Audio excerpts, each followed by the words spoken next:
Bienvenue dans le débat sur France 24, 28e jour de guerre en Ukraine. On va s'intéresser ce soir à un autre aspect du conflit. Cette guerre pourrait entraîner une crise alimentaire mondiale, un ouragan de famine, selon le secrétaire général de l'ONU, Antonio Guterres. L'Ukraine et la Russie sont les greniers de l'Europe. Elles constituent à elles deux 15% de la production mondiale de blé et près de 30% des exportations.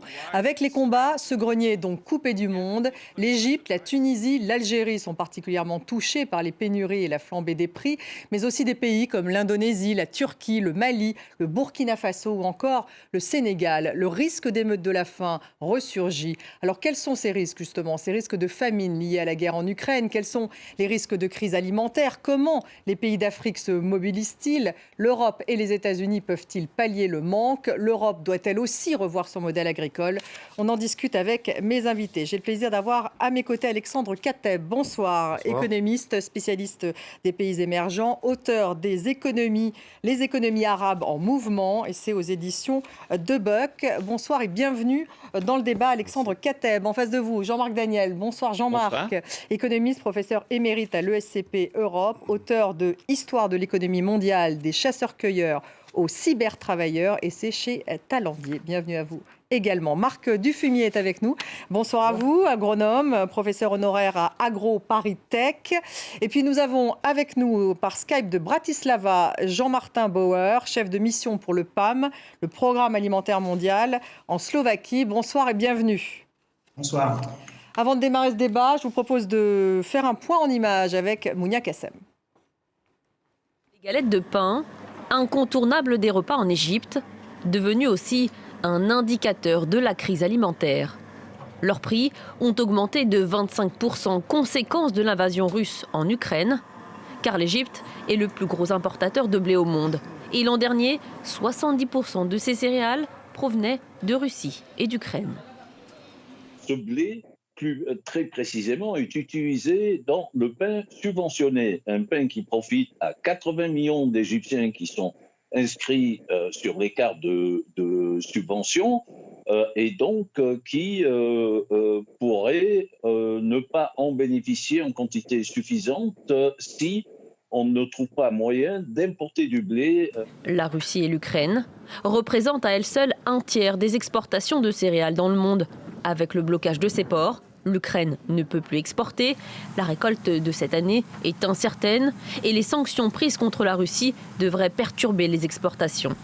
L'Égypte n'est pas le seul pays à voir ses réserves de céréales impactées. Le Kazakhstan, la Mongolie, le Liban ou encore la Turquie dépendent de la Russie et de l'Ukraine à plus de 70%. Sur le continent africain, les craintes d'une pénurie se font aussi ressentir en Somalie, au Bénin, à Madagascar ou encore en République démocratique du Congo. En Tunisie aussi, les boulangers voient leur stock de farine s'amenuire. Les conséquences pourraient être encore plus graves au Soudan, où plus de 85% du blé du pays provient de Russie et d'Ukraine. Près d'un Soudanais sur deux pourrait souffrir de la faim cette année. D'ici la fin de l'année, près de 20 millions de personnes, soit près de la moitié du pays, seront en situation d'insécurité alimentaire. Une insécurité alimentaire qui va de pair avec l'inflation. Déjà fragilisés par la crise sanitaire et l'instabilité régionale, de nombreux pays africains pourraient voir leur économie sombrer un peu plus.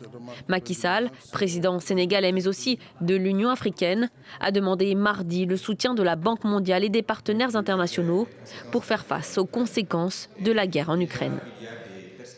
Jean-Martin Bauer, vous êtes chef de mission pour le PAM, le Programme alimentaire mondial. Est-ce qu'il y a un risque d'émeute de la faim qui ressurgit? Est-ce qu'au programme, au PAM, vous tirez la sonnette d'alarme? Nous tirons la sonnette d'alarme. La situation est très inquiétante.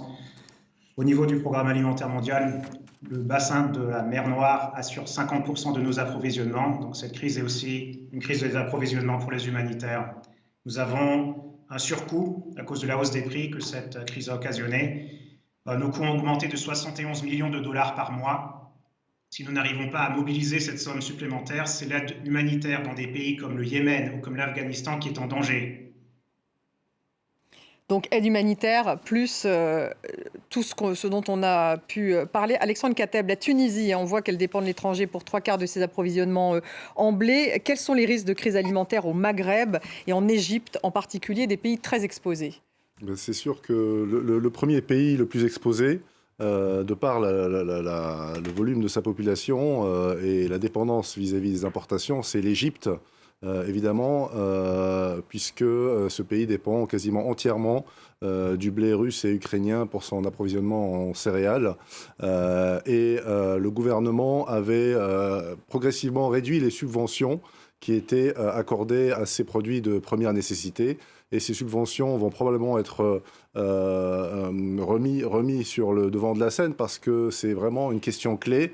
Les autorités égyptiennes, le président Sisi en particulier, ne veut surtout pas avoir un remake du scénario qui avait conduit au printemps arabe de 2011 suite à la crise alimentaire de 2008. Avec des émeutes de la faim. On va écouter le secrétaire général de l'ONU, Antonio Guterres. Le peuple ukrainien vit un enfer vivant et les répercussions se font sentir dans le monde entier, avec la flambée des prix des aliments, de l'énergie et des engrais menaçant de dégénérer en une crise mondiale de la faim. Les pays en développement suffoquaient déjà sous le fardeau du Covid et du manque d'accès à un financement adéquat. Maintenant, ils payent aussi un lourd tribut à cause de cette guerre. Jean-Marc Daniel, historien de l'économie, que vous êtes dans l'histoire, les pénuries alimentaires ont souvent donné justement lieu à des émeutes de la faim et derrière d'ailleurs à des révolutions. On a vu les révolutions arabes. Ah oui, une des leçons que l'on peut tirer de mon livre, c'est le fait que les peuples en fait se révoltent pour deux raisons. Ils se révoltent contre des hausses d'impôts. C'était le cas de la Révolution française, c'était le cas de la Révolution américaine, où ils se révoltent effectivement contre, c'est des révoltes frumentaires, ils se révoltent contre la hausse des prix et surtout la disparition effectivement sur les marchés des biens alimentaires. C'est la guerre des farines au XVIIIe siècle, il y avait la Révolution française et puis avant il y avait eu la guerre des farines, les gens s'étaient révoltés et avaient saccagé des boulangeries. Le problème dans ce genre de situation, c'est est-ce qu'il y a, comme le pense souvent la population, des gens qui spéculent, des gens qui gardent le blé, des gens qui se débrouillent pour profiter de la situation, pour augmenter leurs bénéfices, ou est-ce qu'il y a un véritable manque, une véritable pénurie? C'est-à-dire que là, on voit bien qu'il y a une partie qui est liée au fait qu'on ne peut pas exporter le blé. Le blé existe, mais le véritable danger, c'est si la récolte n'a pas lieu en Ukraine, à ce moment-là, effectivement, il va y avoir un manque absolu de blé. Il n'y aura pas uniquement le fait que le blé n'arrive pas à sortir d'Ukraine et de Russie, c'est que le blé n'existe pas. Alors après, la dernière remarque que je ferai sur le plan historique, c'est que la Russie, en 1910, était un pays exportateur très net de céréales, et l'Union soviétique, en 1988, était le premier importateur mondial de blé. Donc à un moment donné, le monde a pu se passer du blé russe et ukrainien, mais on ne peut pas le faire immédiatement. C'est-à-dire on ne peut pas brutalement décider qu'on se passe du blé russe et ukrainien comme on le faisait dans les années 80. Marc Dufumier, il y a un risque d'émeute de la faim?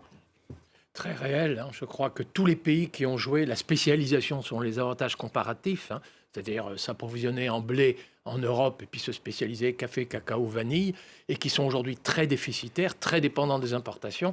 Dans la période précise, là, en ce moment, conjoncturelle, oui, là, il y a de vrais risques de... Ils n'ont pas pensé à l'indépendance alimentaire, finalement, oui, indépendance, dans ce type de stratégie. non. Les producteurs de mil et de sorgho du Sénégal mangent aujourd'hui du riz et du pain. Enfin, en Haïti aussi, c'est pareil. Donc, effectivement, cette spécialisation sur les avantages comparatifs était une tromperie. Alexandre Kateb, la situation devrait être encore plus problématique dans les pays musulmans parce qu'il va y avoir le ramadan et c'est une période où la consommation de pain, par exemple, est beaucoup plus forte. Oui, tout à fait. La consommation de pain et tous les produits dérivés du pain, évidemment. Et c'est une période dans laquelle, traditionnellement, on assiste à une hausse des prix chaque année.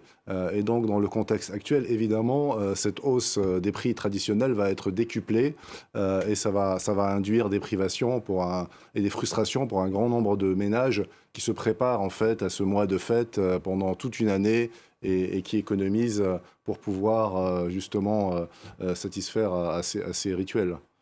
On va écouter Volodymyr Zelensky, le président ukrainien qui s'est exprimé devant les parlementaires français, c'était il y a quelques instants. Non, on va l'écouter d'ailleurs spécifiquement sur ce risque de crise alimentaire. C'était hier parce qu'il a évoqué cette question devant les parlementaires italiens.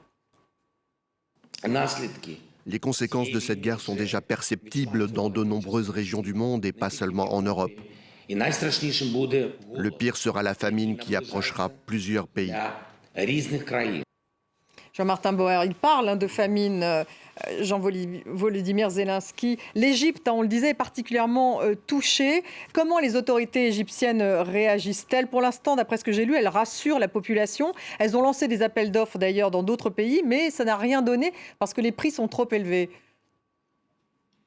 Ce qui est important de savoir, c'est que la crise alimentaire collatérale que nous vivons en Ukraine, elle vient après 2 années très difficiles avec la pandémie qui avait déjà aggravé les vulnérabilités dans le pays.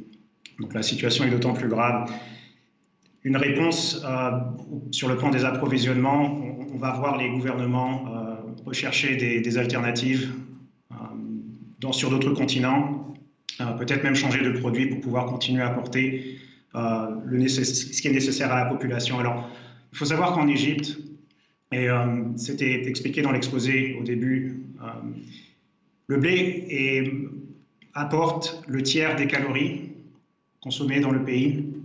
Et pour les 10% des Égyptiens les plus pauvres, le blé apporte plus que 40% des calories. Donc c'est mesurer l'enjeu ici.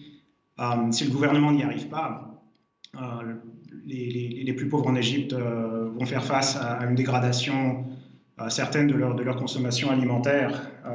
C'est un pays où il y a déjà un enfant sur 5 qui est en retard de croissance et pratiquement un enfant sur 10 qui est en situation de malnutrition aiguë.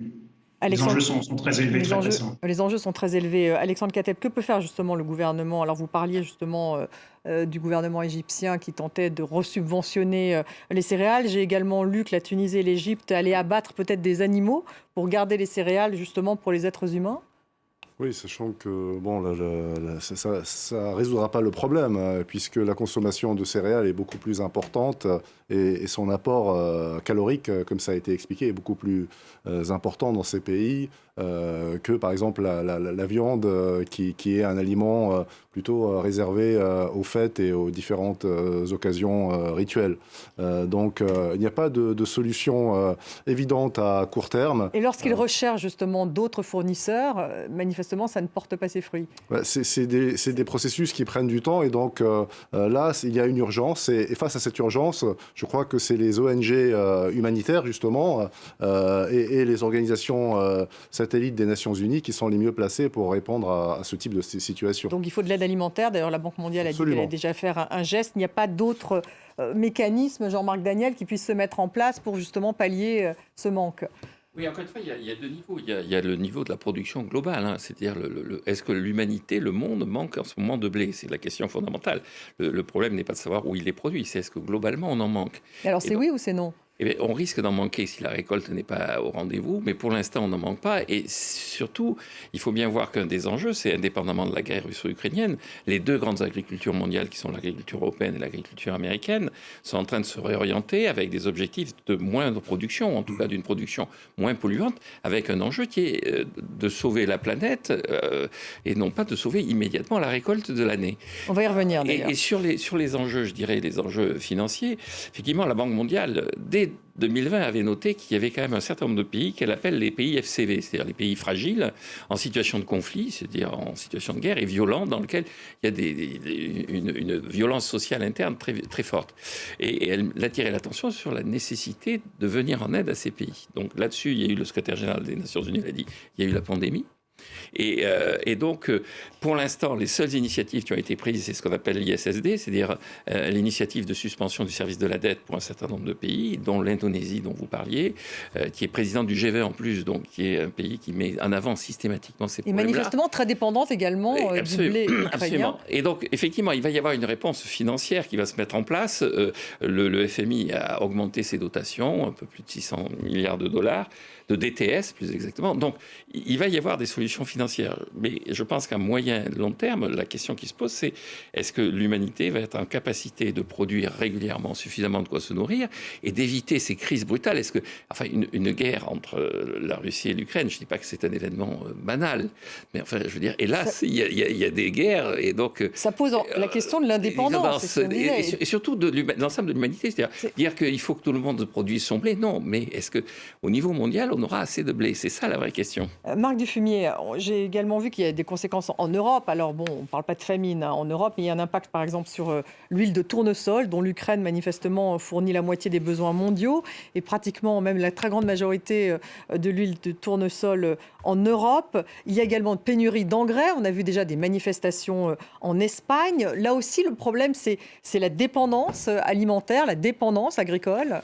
Absolument, la spécialisation excessive des agricultures à l'échelle mondiale. Alors n'oublions quand même pas qu'il y a pléthore de nourriture, mais qui nourrit du bétail. Même des herbivores se nourrissent de grains. Il y a une compétition entre l'alimentation du bétail et l'alimentation humaine. C'est la pauvreté de pays pauvres qui ont été un peu trompés par cette spécialisation sur les avantages comparatifs qui est à l'origine de telles fins et de telles disettes aujourd'hui, en période de crise en particulier. Alors en France, la question effectivement devient que peut-être que les céréaliers peuvent se réjouir un peu de pouvoir exporter à un prix très élevé leurs céréales, mais les éleveurs qui élèvent leurs cochons, leurs volailles, et même parfois des herbivores avec des grains, eux aussi vont souffrir. Donc il y a une vraie crise. Je pense que dans toutes les agricultures du monde, on a intérêt plutôt à jouer la diversification des productions, les interactions d'ailleurs. Et vous parliez des engrais azotés de synthèse, nous sommes très dépendants pour produire du blé, de l'importation de gaz naturel russe pour fabriquer des engrais azotés de synthèse. L'usine de Toulouse a explosé, il n'y a plus de gaz de lac, énergie fossile. On importe aussi des engrais azotés, donc coûteux en énergie fossile. Donc ça, il faut abandonner. Mais on pourrait, avec une moindre dépendance d'importation de soja en provenance du Brésil, fertiliser nos sols avec des légumineuses, moins avoir besoin d'utiliser des engrais azotés de synthèse et produire peut-être des rendements un peu moindres. Mais en temps ordinaire, était-il nécessaire pour la France d'exporter vers l'Algérie et l'Égypte les prix en compétition avec l'Ukraine et la Russie? Ne fallait-il pas plutôt produire peut-être un peu moins, mais mieux? Et y compris pour les Brésiliens, importer moins de soja permet aux Brésiliens pauvres de manger le soja plutôt que de On va vendre parler de la nos cochons. stratégie de la PAC et de l'Union européenne, parce que vous parlez effectivement de stratégie. Alors il y a vraiment tout un débat. Avant cela, justement, Jean-Martin Bauer, la Banque africaine de développement donc va également lever $1 milliard, d'après ce que j'ai lu, pour justement augmenter rapidement les surfaces cultivées et répondre en partie aux pertes des récoltes. Donc c'est ce que vous attendez, vous, des aides en fait des gros bailleurs, des banques donc comme la Banque africaine de développement ou encore l'UFMI, ou est-ce que vous attendez plus du côté américain et européen? Est-ce qu'ils doivent se mobiliser pour aider en particulier les pays pauvres, les pays occidentaux? Tout le monde doit se mobiliser, mais une mobilisation pour apporter des ressources, pour produire plus d'alimentation n'est pas forcément la solution. Ce qu'il faut surtout, ce sont des investissements dans les systèmes de protection sociale dans ces pays vulnérables, c'est-à-dire des systèmes qui permettent aux ménages les plus démunis d'avoir suffisamment d'argent pour pouvoir acheter leur alimentation, une alimentation saine et nutritive. En plus de tout ce qui a été dit sur la production, il faut qu'il y ait ce volet de protection sociale. Ça peut être des transferts monétaires, des transferts de nourriture donc ciblés. Ça peut être des programmes de cantines scolaires. Ça peut être un appui aux petits producteurs du pays. Et méfions-nous du tout agricole. On ne va pas résoudre une crise alimentaire en produisant uniquement plus de blé, paradoxalement.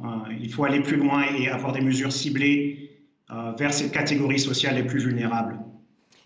Marc Dufumier, l'Europe peut-elle pallier les manques? La France exporte un quart du blé hors d'Europe. Face à cette pénurie, le ministre de l'Agriculture, Julien Denormandie, a appelé l'Union européenne à prendre le relais de l'Ukraine. Il dit qu'il faut que l'Europe produise plus. Elle doit assumer sa mission de nourricière. Alors vous parliez justement de cette réforme de la PAC. Donc l'idée là, ça serait de faire en sorte que des terres en jachère, par exemple, deviennent des terres plus rapidement cultivables. C'est-à-dire qu'il faut cultiver plus. Est-ce que c'est ça la solution ? C'est contradictoire avec justement le programme européen actuel. Oui, dans le strict immédiat, effectivement, exporter du blé et leur permettre d'y avoir accès, ça paraît à peu près raisonnable. En temps ordinaire, surproduire du blé pour l'exporter vers les pays du Sud, concurrencer ceux qui produisent du mil, du sorgho, pour les appauvrir, les renvoyer dans les bidonvilles et faire en sorte que ces gens-là soient pauvres et demander un programme d'assistance sociale, alors ça, en temps ordinaire, il ne faut surtout pas faire ça. Dans le strict immédiat, ok, oui, produire et exporter davantage parce qu'il y a un besoin immédiat. Peut-être d'ailleurs qu'à très court terme, ce sera un peu à l'Argentine de faire ça, parce que l'hémisphère sud, eux, vont aller dans les semis et bénéficier des hauts prix. Donc je pense qu'il va y avoir une plus grande offre de céréales en provenant de l'hémisphère sud, parce que des gens vont vouloir bénéficier de prix élevés. C'est peut-être eux qui vont pallier en premier cette insuffisance. Mais en temps ordinaire, il nous faut être très clair, il ne faut surtout pas vouloir à tout prix exporter des blés avec des agricultures subventionnées pour que les gens là-bas puissent être condamnés à migrer vers les bidonvilles et vivre dans la pauvreté. Jean-Marc Daniel, est-ce qu'on n'est pas en train de remettre en question la stratégie européenne de la PAC, justement, qui était une stratégie plus verte, donc avec une production moindre, en tout cas moins intensive ? Est-ce qu'il y a une contradiction aujourd'hui entre cette nécessité d'indépendance alimentaire et en même temps de faire une agriculture plus verte? Oui, la PAC telle qu'elle a été réformée au fur et à mesure que le temps a passé, est passée d'une époque où effectivement au tout début on considérait que l'Europe avait besoin de produire davantage parce qu'elle était en manque. La PAC d'origine, il fallait augmenter la production pour faire face aux besoins de la population européenne. Puis ensuite, elle a été progressivement verdie, entre guillemets. On est arrivé à la stratégie actuelle qu'on appelle F2F, Farm to Fork. Et donc, où l'objet, c'est effectivement de réduire la production, d'améliorer la qualité et de faire en sorte que cette production sera la moins pénalisante pour l'environnement. Or, on s'aperçoit effectivement qu'on est quand même dans une situation où réduire la production, ça se heurte au fait qu'il y a quand même un besoin purement quantitatif de la population. On a le même problème en ce moment avec l'Inde, c'est-à-dire que le gouvernement Modi avait engagé un certain nombre de réformes pour essayer effectivement à la fois d'améliorer les rendements, mais aussi d'augmenter la qualité, le type de produit. Il a été obligé de renoncer sous une double contrainte des paysans qui réclament qu'on maintienne des prix élevés et qu'on leur laisse produire beaucoup et qui se déclarent dans l'immédiat incapables d'assumer des réformes sur le type de nouvelle production qu'on veut leur faire faire. Marc Dufumier, donc il y a une contradiction entre une agriculture plus verte et une agriculture et une indépendance justement alimentaire. Il y a une totale contradiction. Il est clair que le plus urgent pour nous, c'est peut-être pas produire de toujours davantage. Un blé à 90 quintaux, très coûteux en engrais azotés de synthèse, très dépendant du gaz naturel russe et très émetteur de protoxyde d'azote, principale contribution de l'agriculture française au réchauffement climatique.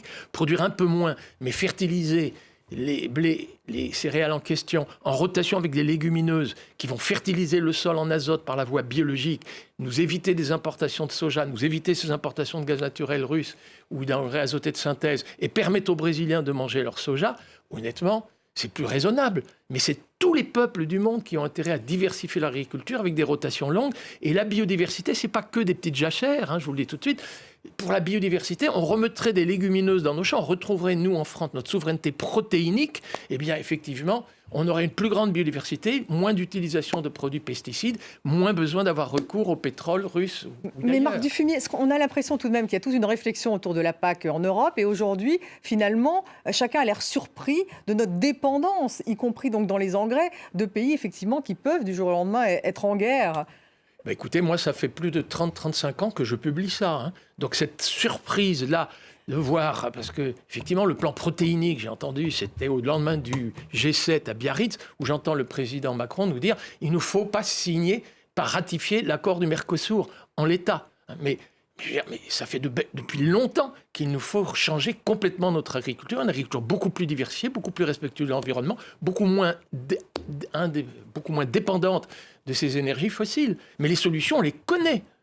Jean-Marc Daniel, est-ce que ce n'est pas la part d'ombre de la mondialisation, finalement, ce manque d'indépendance alimentaire qu'on retrouve même en Europe, l'Europe qui est tout de même la première puissance agricole mondiale, me semble-t-il? Non, je pense, d'abord, il est vain de penser qu'un pays peut être totalement autosuffisant, totalement en autarcie. Et d'ailleurs, à l'origine de la mondialisation, l'origine du libre-échange, c'était sur le blé. Quand les Anglais ont libéré le commerce et baissé les droits de douane, c'était sur le blé. Ils importaient du blé des États-Unis et de la France, qui étaient à l'époque leurs deux ennemis structurels. C'est-à-dire, pour un Anglais, l'ennemi complet, total de 1820, c'est le Français et l'Américain. Donc, le véritable enjeu dans tout ça, encore une fois, c'est de faire en sorte que la spécialisation soit la moins polluante, la moins destructrice de la nature. L'enjeu maintenant, c'est moins, à mon avis, le retour sur la production domestique que la capacité de toutes ces agricultures à intégrer l'enjeu climatique. Alexandre Kateb, là, les pays arabes donc, font face à ce risque de famine. Est-ce que vous pensez qu'on pourrait assister à nouveau à non seulement des émeutes de la faim, mais du coup à un impact même qui puisse être politique?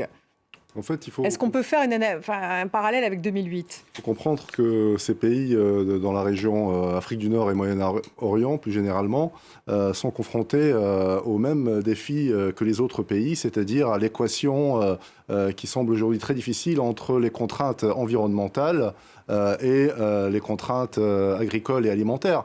Si vous regardez historiquement, par exemple, l'Arabie Saoudite était un exportateur net de céréales dans les années 1980. C'était un des premiers exportateurs de céréales au monde, d'ailleurs. Des céréales qui poussaient dans le désert. Avec évidemment un bilan catastrophique du point de vue environnemental, mais c'est là où on voit la complexité de ces sujets. Je pense qu'il y a... Et donc ils ont changé. Ils ont fait 180 degrés. Voilà, ils ont changé radicalement de modèle parce qu'ils pouvaient aussi se permettre d'importer. L'autre variable, c'est la technologie, dont on n'a peut-être pas parlé, c'est-à-dire ce qu'on appelle la révolution verte, qui s'est produite dans un certain nombre de régions du monde, notamment en Amérique latine et en Asie du Sud et du Sud-Est. Mais la région Afrique du Nord, Moyen-Orient n'a pas vraiment connu cette révolution verte qui avait permis d'augmenter les rendements, notamment à travers les nouvelles technologies, les nouvelles semences, jusqu'aux OGM qui ont aujourd'hui mauvaise réputation, mais qui font également partie de la solution si on considère ça dans un cadre plus général. D'où cette dépendance de l'Égypte, par exemple, dont vous parliez. L'Égypte est exactement... Alors qu'il y a des terres fertiles. L'Égypte est un des pays les plus fertiles, mais et les rendements de blé, par exemple, en Égypte, sont très supérieurs à la moyenne dans toute la région. Mais le problème, c'est que l'Égypte a également un problème démographique et un problème de croissance démographique. Et même avec ses rendements à l'hectare qui sont très importants, l'Égypte n'arrive pas à nourrir sa population, qui représente 100 millions d'habitants aujourd'hui et qui pourrait représenter jusqu'à 150 millions d'habitants d'ici 20 ou 30 ans. Jean-Martin Bauer, on peut justement redouter à la fois des mouvements sociaux et qui pourraient avoir des répercussions politiques dans ces pays-là? Il faut s'y attendre, il faut être prêt à pouvoir travailler avec les gouvernements pour parer au plus pressé, c'est-à-dire mettre en place les programmes de soutien immédiat pour que justement les personnes dans le besoin puissent s'alimenter. Mais si on regarde ce qui s'était passé en 2008, 2009, 2010, 2011, on se rend compte qu'une augmentation des prix sur le plan international peut se traduire par une instabilité. Et nous devons nous poser la question à l'avenir du risque alimentaire qui existe au niveau de nos sociétés. Il y a le changement climatique, il y a la pression démographique, il y a eu les impacts sur les ressources en eau qui font que nous sommes entrés dans un monde très dangereux. Et les Nations Unies, les gouvernements du monde doivent travailler ensemble pour pouvoir gérer ce risque au mieux. Et c'est un enjeu qui est plus compliqué qu'il l'était par le passé. Et pourquoi est-ce qu'il est plus compliqué? Tous les 2-3 ans, il est plus compliqué parce qu'il y a plus de crises? Il y a des crises qui se répètent. Donc celle de 2007-2008 est intervenue après de longues années de stabilité sur les marchés internationaux. Les années 80-90, ça a été finalement assez calme. En 2007-2008, on a eu une première crise qui a été un électrochoc pour nous tous, suivi d'une crise en 2010-2011, suivi des printemps arabes. Nous voici... alors, la crise du Covid-19, la pandémie de 2 ans, qui elle aussi a beaucoup perturbé les marchés alimentaires, notamment les chaînes d'approvisionnement internationales. Et nous voilà en 2022 avec une nouvelle crise. Elles se répètent, elles se suivent, et nous avons... il nous revient de pouvoir mieux les gérer et les prévenir. Marc Dufumier, de plus en plus de crises, justement, il va falloir faire face. Donc, il y a une guerre en Ukraine, mais c'est vrai que 2008, il y avait une explosion des prix, on se souvient à l'époque aussi, des matières alimentaires et matières premières. Et finalement, on ne s'adapte pas, il n'y a pas de réponse à ce type de crise. On est dans un cycle à chaque fois. Oui, et donc dans les crises, maintenant, il y a le dérèglement climatique. Le réchauffement climatique global, c'est un dérèglement climatique, c'est une fréquence et une intensité accrue des accidents climatiques extrêmes. Ça peut arriver en Ukraine, ça peut arriver en Russie, ça peut arriver dans beaucoup de pays. Et effectivement, les pays qui sont les plus dépendants pour les produits de première nécessité, quand même, les calories, les protéines pour l'alimentation humaine, vivent très durement ces crises. Donc on n'est pas à l'abri de nouvelles émeutes de la faim dans un très grand nombre de pays, absolument. Jean-Marc Daniel, il y a une multiplication de ces crises et on n'arrive pas à y faire face. Oui, alors, encore une fois, dans ces mouvements et dans ces crises, il y a l'aspect production, il y a l'aspect prix. Et dans l'aspect prix, une des grandes caractéristiques de ce qui s'est passé, notamment sur les dernières années, c'est des évolutions des taux de change très violentes qui ont fait que l'augmentation des prix sur le marché international a été surcompensée, suraugmentée par l'évolution du taux de change. C'est ce qui s'est passé récemment en Turquie, c'est ce qui se passe en ce moment en Indonésie. Et donc, un des paramètres aussi, c'est d'arriver à stabiliser les taux de change d'un certain nombre de pays qui ont des déficits de balance des paiements courants très, très importants et qui n'arrivent pas à redresser leur situation. Le cas de l'Égypte est très intéressant parce que, comme on l'a dit, l'Égypte, c'était le grenier à blé de l'Empire romain. C'est une des terres les plus fertiles sur le plan agricole de toute la région. Or, l'Égypte a un déficit de sa balance des paiements courants qui est lié au problème du tourisme, qui était une de ses recettes traditionnelles, et qui est lié aussi à une perte d'efficacité de son appareil productif qui fait qu'elle n'importe pas que du blé, elle importe beaucoup de choses et elle est en situation d'une économie qui est une économie qui, de toute façon, guerre ou pas guerre, sera et est apparemment durablement en déficit. Alexandre Khattabli, que peut faire le gouvernement égyptien du coup? Le gouvernement égyptien, comme tous les autres gouvernements de la région, en fait, doivent intensifier leur coopération parce qu'il y a beaucoup de choses qui peuvent être réglées en commun, notamment avec les riches voisins du Golfe, de la péninsule arabique, qui ont les moyens financiers. Et l'Égypte, de son côté, et les pays du Maghreb ont des ressources humaines, en fait, qui sont aujourd'hui complètement sous-exploitées.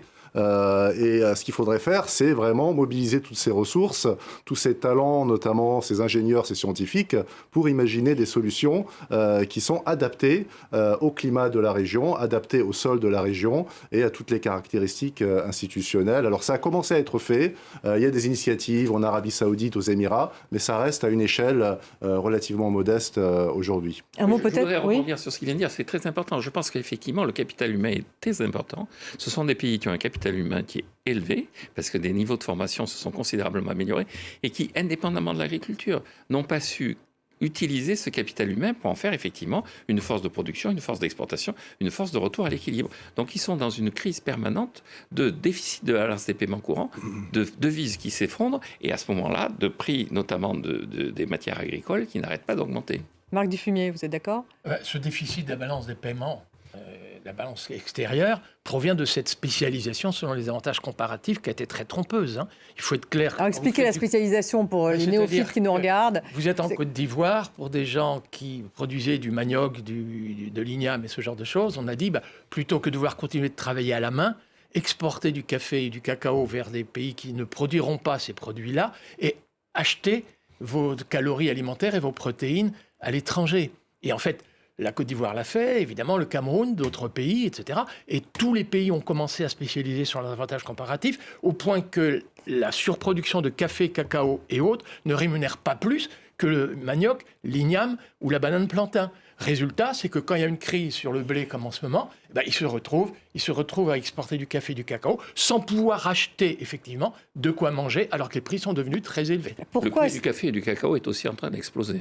Alors, et je signale que la balance extérieure de la Côte d'Ivoire est en train de rejoindre l'équilibre. L'enjeu, c'est pas une spécialisation, l'enjeu agricole. L'enjeu, c'est une capacité globalement justement à se spécialiser là où on a vraiment des avantages comparatifs. Et quand on a oui, mais ça augmente la dépendance sur les autres produits. Oui, mais quand on a formé une population à haut niveau, on peut générer la dépendance des autres par rapport aux produits autres que l'on fabrique. C'est-à-dire que lorsqu'on a une puissance industrielle qui vous permet effectivement de vous insérer dans les marchés, à ce moment-là, encore une fois, je reviens à la Grande-Bretagne qui a acheté du blé aux Français en 1820 parce qu'elle leur vendait de l'acier. Et donc, quand l'Égypte vendra des machines-outils, du savoir-faire, elle pourra acheter du blé. Elle pourra acheter du blé, sauf que lorsqu'il y a effectivement une pénurie, un problème...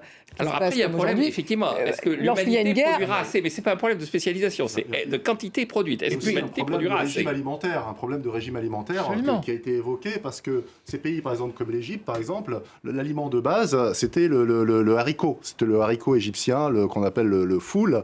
Et en fait, il y a toute une mythologie, une culture populaire autour de ça. Le blé importé, c'est venu avec un prix du pain qui était excessivement subventionné et qui a encouragé des pratiques de gaspillage et de malnutrition en fait liées à ces politiques de subvention qui ont été détournées de leur objectif initial. Donc il y a eu en fait des effets pervers.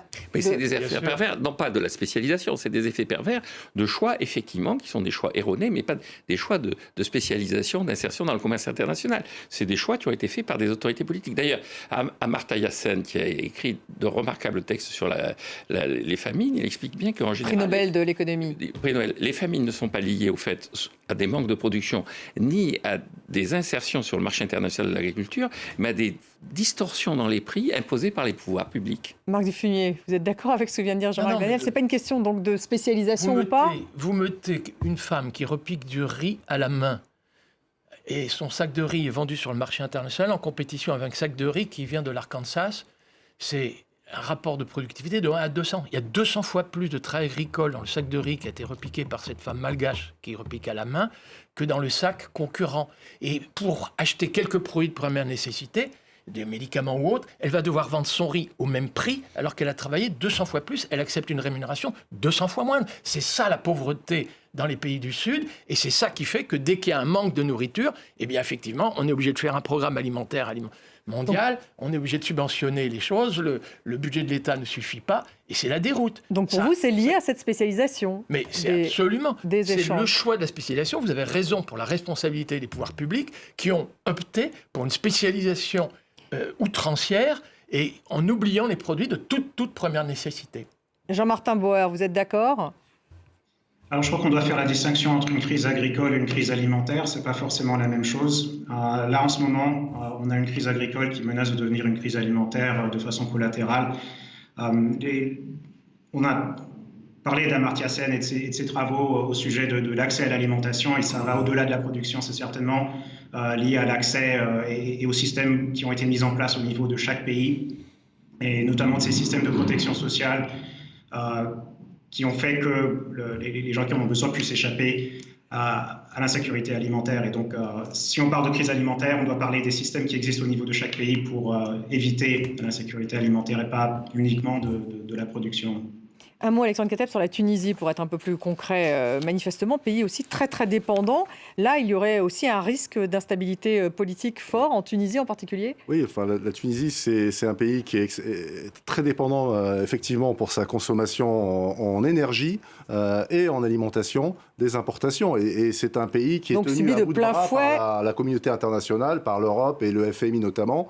Et donc, effectivement, aujourd'hui, c'est un pays qui est sous tutelle d'un point de vue économique, en fait. Et il faut que les tuteurs de ce pays prennent leurs responsabilités, à savoir les organisations internationales et l'Europe, qui doivent effectivement continuer à soutenir la Tunisie. Il n'y a pas d'autre choix. Il n'y a pas d'autre choix, à mon avis. Pour les Tunisiens. Autre aspect également à aborder, c'est l'aspect géopolitique. On voit par exemple que l'Algérie, manifestement, se rapprocherait de la France maintenant, alors qu'on est en pleine crise diplomatique, justement parce qu'elle fait face à cette crise alimentaire. C'est intéressant, oui, parce qu'en fait, il y a eu pendant quelques années une brouille diplomatique qui s'est installée entre la France et l'Algérie.